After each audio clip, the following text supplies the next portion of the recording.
출애굽기는 처음부터 끝까지 새로운 눈을 소개하고 있습니다. 때로는 보이지 않는 여호와의 손이 그들을 움직이고 계셨고, 또 그들은 깨닫지 못했지만 보이지 않는 여호와의 눈이 그들을 지켜보고 있었습니다. 그러나 그들의 눈은 여호와를 바라보지 못하고 그들 앞에 놓여 있는 어려움들, 곤란, 난관들을 쳐다보면서 여호와를 잊어먹기 시작했습니다. 오늘 출애굽기 14장은 굉장히 성경 전체, 구약 전체에서 어쩌면 가장 중요한 말씀 중에 하나입니다. 이스라엘이 이것으로 인하여 여호와 하나님을 비로소 믿었고 또 그들의 건국이 탄생했었던 것입니다. 그렇지만 그들이 이렇게 애굽으로 해서 도망쳐서 종의 생활에서 자유인이 되기까지에는 많은 우여곡절이 있었습니다.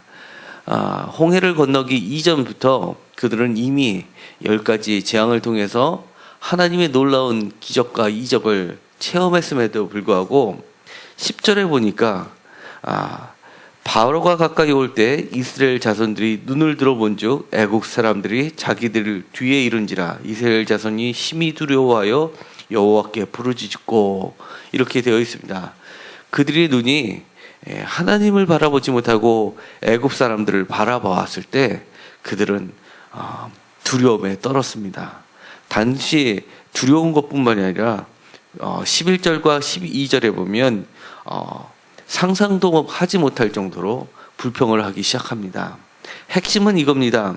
왜 우리를 죽게 했느냐? 차라리 살 수 있는 길을 택하겠다라는 겁니다.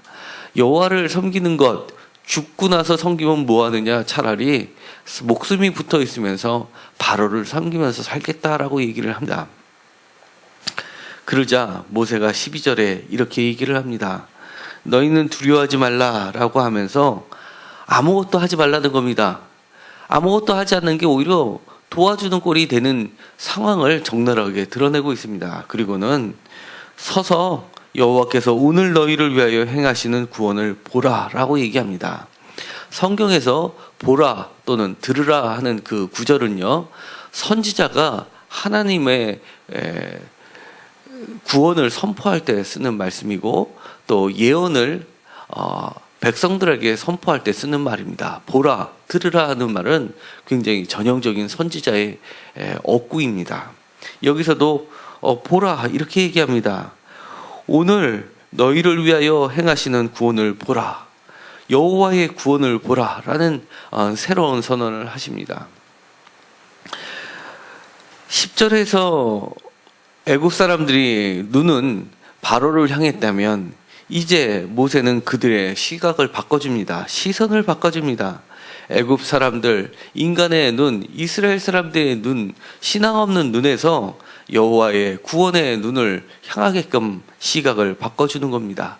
관점을 바꿔주고 태도를 바꿔주고 인생을 바꿔주는 새로운 눈입니다. 그리고는 이렇게 얘기합니다. 너희들이 지금까지 봤던 10절에 보았던 두려움의 대상인 애굽 사람들을 영원히 13절에 보면 그런 애굽 사람들을 영원히 다시는 보지 못하겠다라고 선언해 버립니다. 너희 앞에 장애물이 되었던 저 장애물을 오늘 바로 치워주신다고 말씀을 하십니다. 그러니 다시 한번 반복을 합니다.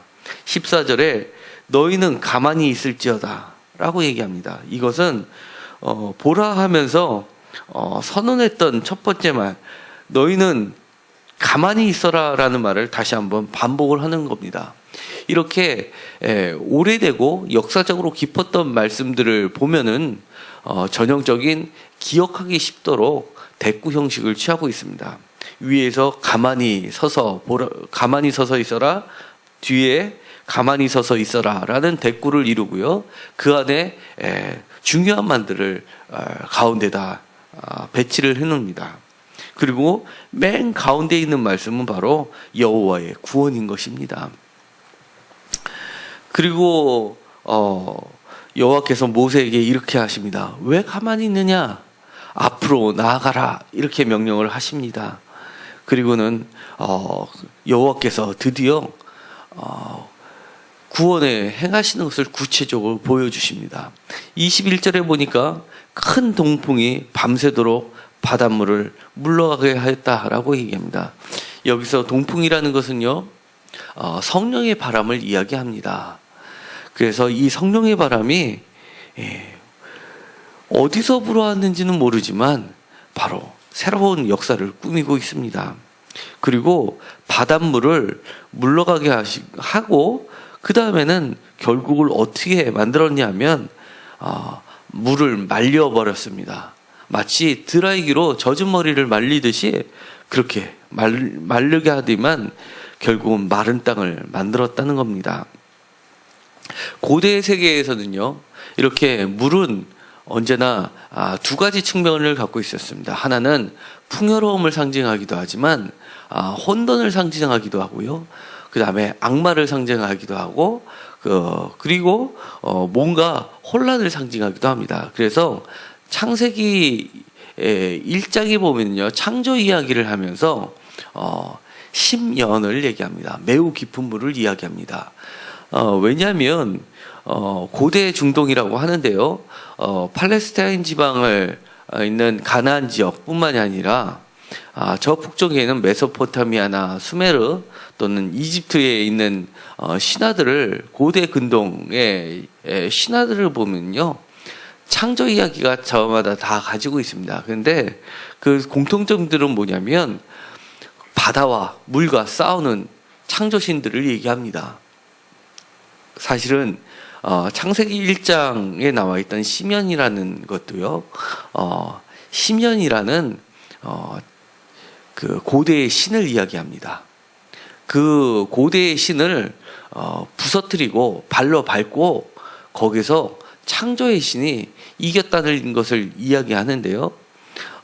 이집트 신화는 그렇게 되어 있습니다. 그런데 이 성경에 있는 이 창조 이야기는요, 이 시면이라는 고유 명사를 보통 명사로 바꿔버립니다. 그러니까 너희들이 믿는 그 신은 아무것도 아닌 존재로 바꿔버린 겁니다. 이제는 그 신의 이름조차 없애버린 겁니다. 그렇게 새로운 선언을 하는 게 바로 창조의 이야기입니다. 여기서도 하나님의 바람, 그 바람이 어두움과 그리고 무서움과 두려움과 그들을 둘러싸고 있는 고통을 밟아버리시고 말라버리고 그 죽음을 선언해 버리십니다. 그리고 나서는 새로운 길을, 새로운 땅을 내십니다. 29절에 보면은요, 그들은 이렇게 되어 있습니다. 바다 가운데를 육지로 행하였고 물이 좌우에 벽이 되었다라고 얘기합니다. 그리고서는 그들은 새로운 역사를 창조합니다. 새로운 출애굽을 이루고 이제 새로운 나라가 출현이 됩니다. 그 결론은 이렇게 맺고 있습니다. 31절에 그들은 이스라엘 사람들이 여호와께서 애굽 사람들에게 행하신 그 큰 권능을 보았으므로 백성이 여호와를 경외하며 여호와와 그의 종 모세를 믿었더라. 그들의 눈이 이제는 전에는 두려운 애굽 사람을 보았다면 이제는 하나님이 행하신 그 구원을 보았고 결국은 여호와 하나님을 믿게 되는 것으로 결론을 내고 있습니다. 이 출애굽기에 나와 있는 눈의 이야기들을 보면은요, 두 가지입니다. 하나는 사람의 눈이었고 믿음 없는 이스라엘 사람들의 눈이었다면, 또 다른 눈은 여호와의 눈이었고 야훼의 눈이었고 믿음의 눈이었습니다. 이렇게 새로운 시각으로 그들을 끌어내고 있는 겁니다. 사실은 우리가 경험하고 있는 애굽은 무엇입니까? 신앙이 없는 눈이 애굽입니다. 신앙에 있는 눈으로, 여호와를 바라보는 눈으로 바꿔주는 것이 출애굽이고 그것이 믿음이고 그것이 새로운 신앙의 땅, 가나안 땅, 약속의 땅인 겁니다. 우리의 눈은 세상에 살면서 우리를 둘러싸고 있는 두려움을 바라볼 때마다 다시금 성경책을 들춰보면서 우리의 눈을 여호와께 고정시켜야 합니다. 그것이 바로 오늘 이 출애굽 역사가 오늘 나의 삶 속에서 출애굽하고 새로운 땅으로 가게 만드는 눈인 것입니다. 출애굽기에 나와 있는 눈들을 한번 살펴볼까요? 먼저 출애굽기 4장 11절에 이렇게 되어 있습니다. 4장 11절에 여호와께서 그에게 이르시되 누가 사람의 입을 지었느냐, 누가 말 못하는 자냐, 못 듣는 자냐, 눈 밝은 자냐, 맹인이 되게 하느냐, 나 여호와가 아니냐라고 얘기합니다. 바로 새로운 눈을 소개해 주고 있습니다. 출애굽기 5장 21절에 보면 또 다른 눈이 나옵니다. 그들에게 이르되 너희가 우리를 바로의 눈과 그 신하의 눈에 미운 것이 되게 하고 그들의 손에 칼을 주어 우리를 죽이게 하는도다. 여호와는 너희를 살피시고 판단하시기를 원합니다. 21절에 보면 그들을 이스라엘 사람들을 억압하는 바로의 눈이 나오는데 또 다른 눈이 소개되고 있습니다. 바로 그런 핍박받는 이스라엘 사람들을 살피시는 여호와의 눈이 나옵니다. 출애굽기 14장에서는 바로 이스라엘 자손들이 바라보는 애굽 사람들을 바라보는 두려움의 눈이 나오고요. 그 눈을 통해서 그들은 바로 불평하는 입이 되어버리고 맙니다. 출애굽기 24장에 가면 바로 새로운 눈을 소개해주고 있습니다. 출애굽기 24장 17절에 가면은요, 여호와의 영광이 이스라엘 자손의 눈에 맹렬한 불같이 보였고 라고 나오면서 이 출애굽기 24장은 전체적으로 하나님께서 성막을 짓기 직전에 모세를 통해서 그리고 이스라엘의 지도자를 통해서 새로운 영광의 눈을 보여주는 새로운 눈을 소개하고 있습니다. 24장 1절을 한번 다 같이 보실까요? 읽겠습니다. 또 모세에게 이르시되 너는 아론과 나답과 아비후와 이스라엘 장로 70명과 함께 여호와께로 올라와 멀리서 경배하고 2절입니다. 너 모세만 여호와께 가까이 나오고 그들은 가까이 나오지 말며 백성은 너와 함께 올라오지 말지니라. 여기서 보면 모세가 나오고요, 아론이 나오고 아론의 아들들이 나옵니다.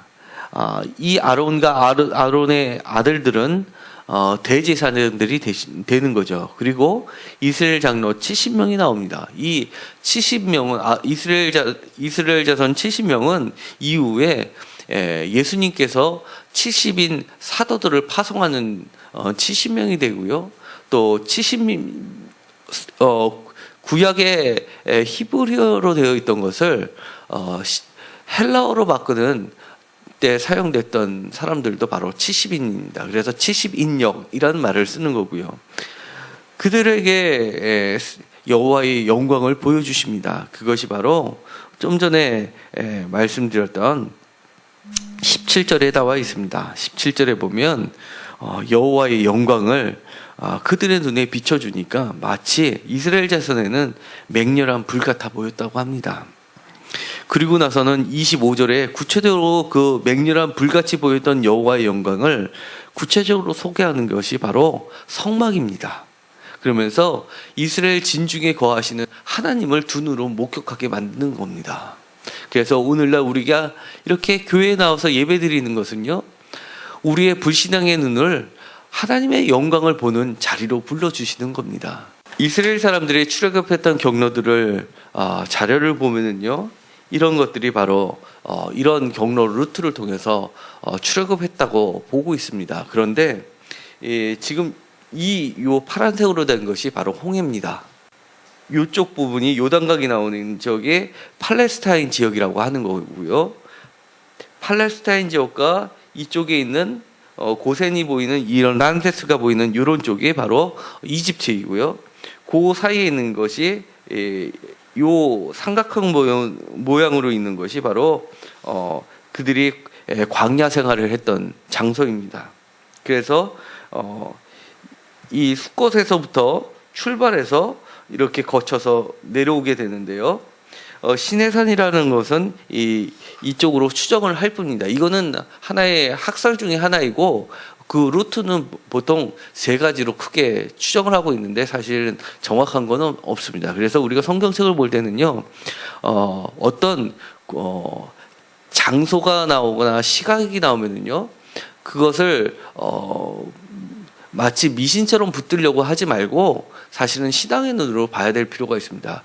그래서 흔히들 성지순례를 가면 많은 이야기들을 해줍니다. 그런데 그 부분들을 사실 미신처럼 거기에 가서 보면 충격적이라고 합니다. 예를 들어서 여기가 모세가 앉아 있었던 곳입니다. 그러면 막 거기 돌을 붙잡고 막 눈물을 흘리면서 뭐 거기다 키스도 하면서 마치 우리가 불상에다가 손을 얹고 하는 것처럼 그런 행동들을 하는 사람들을 많이 본다고 합니다. 그렇지만 사실은 이런 물건이라든지 그런 곳에 하나님의 역사가 기억되는 것이 아니라요, 이렇게 성경책을 놓고 살아있는 말씀으로 사실은 우리가 드려야 됩니다. 다만 이렇게 역사적 자료들을 보는 것이 단순히 이 성경 말씀이 지어낸 이야기가 아니라 살아있는 삶의 형태로 됐다는 것을 얘기해 주는 것뿐입니다. 우리는 다시 성경으로 돌아가서 우리의 눈을 다시 한번 점검할 필요가 있습니다. 하나님께서 모세에게 그리고 이스라엘 사람들에게 해주셨던 것은 바로 그들의 시선을 여호와께 돌리게 했던 것입니다. 오늘 기도를 하시면서요, 혹시나 내가 아직도 갇혀있는 애굽 땅이 있다면 우리의 시각을 돌려주셔서 여호와를 바라보게 하시고 하나님이 이끌으시는 곳으로, 그런 인생의 길로 가게 해달라고 기도하시기 바랍니다. 혹시 뭔가 부족하다 그러면 차라리 이렇게 기도하십시오. 나를 왜 이렇게까지 만들었냐고 하지 불평하는 것이 아니라 차라리 제가 가만히 있겠습니다. 하나님, 제 믿음 없는 것을 불쌍히 여겨주시고 오늘 여호와께서 저에게 베풀으시는 구원을 보게 해달라고 그렇게 차라리 간구를 하십시오. 그러면 새로운 삶이 펼쳐질 것입니다. 기도하고 마치기로 하겠습니다. 하나님, 저희 자신을 볼 때 너무나 안타까울 때가 많습니다. 주님을 믿는다고 하면서 자꾸만 우리가 애국을 보고 또 우리를 쫓아오는 악의 세력들을 보고 불평할 때가 많습니다. 우리의 눈을 여호와를 바라보게 하여 주시옵소서. 하나님, 우리를 둘러싸고 있는 애굽의 땅에서 구출하여 주셔서 주님이 원하시는 곳으로 나아갈 수 있게 하여 주시옵소서. 성령님께서 우리를 침범하는 모든 악의 세력들을 세워주셔서 다시는 우리를 침범하지 못하게 하시고 우리를 걷지 못하게 하는 바다를 말려주셔서 마른 땅으로 건너갈 수 있게 하여 주시옵소서. 하나님, 우리의 눈을 여호와께 고정시키게 하여 주시옵시고 구원의 하나님을 바라보게 하여 주옵소서. 하나님, 우리 가족 중에 믿지 않은 자들이 있다면 구원시켜 주시옵시고 성령의 바람이 불게 하여 주시옵소서. 하나님, 또한 우리 자녀들을 축복하여 주시고 우리 자녀들을 침범하려고 하는 모든 악의 세력들을 성령님께서 막아 주시옵소서. 또한 우리의 자녀가 새로운 미래를 향해서 준비하고 있는 과정들이 있습니다. 시험도 준비하고 있습니다. 하나님, 성령님께서 함께하여 주셔서 마른 땅으로 가는 역사가 이루어지게 하여 주시옵소서. 예수님의 이름으로 기도드렸습니다. 아멘.